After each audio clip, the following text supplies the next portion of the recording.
Gentleman from California, Mr. Rohrabacher, is recognized.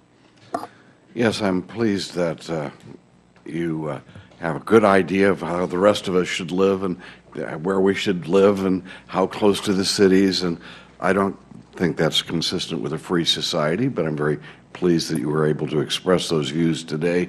And I admire your courage to being here and today.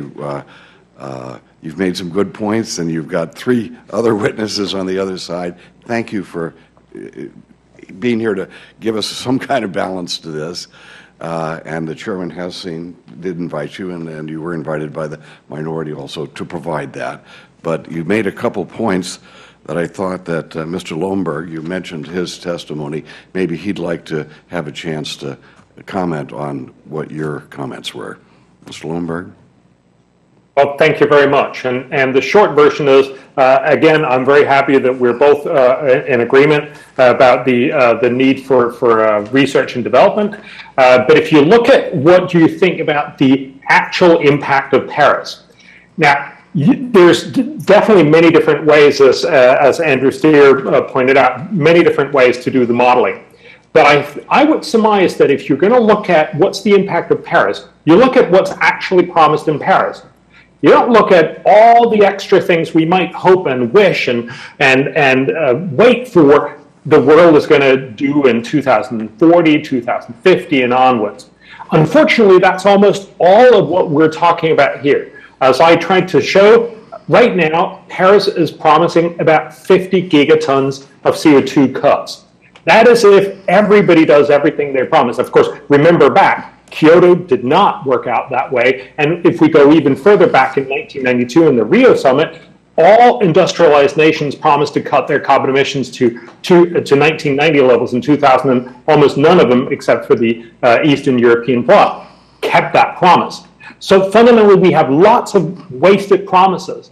But even then, assuming that we will have the 50 gigatons, and then suddenly we will somehow magically get to 3,000 gigatons in order to get to 2.7 degrees, or 6,000 gigatons in order to get to 2 degrees, is, to me, a very, very unlikely outcome. So if you will allow me the metaphor, in some way, this is a little bit like, looking at the Greek tragedy, the debt tragedy, and saying, oh, if they have decided they're going to pay off the next tranche of one of their loans in the next couple of months, hey, they're on their way to being debt-free. I mean, that's technically true, but very, very misleading, because it means there are lots and lots of hard decisions that have to be taken in decades to come. And that's really the same conversation that we're having with this climate discussion. You can't just say, well, we're not only going to do this for 2030, but we'll do all kinds of great things all the way through the century. Yeah, one question of my own, and then I'll let Dr. Spear have his retort to that.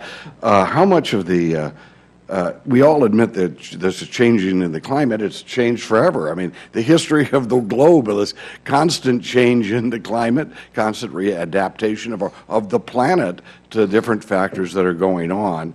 The question is what impact is man having on the climate? And I recognize myself that we've had a lot of people advocating these restrictive policies.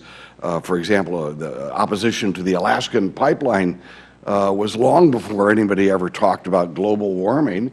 The people, and they had only won by 1 vote. The Alaskan pipeline only won by 1 vote in the United States Senate, and yet it had nothing to do with climate change. Then it's just there's a lot of people using climate change to achieve other goals.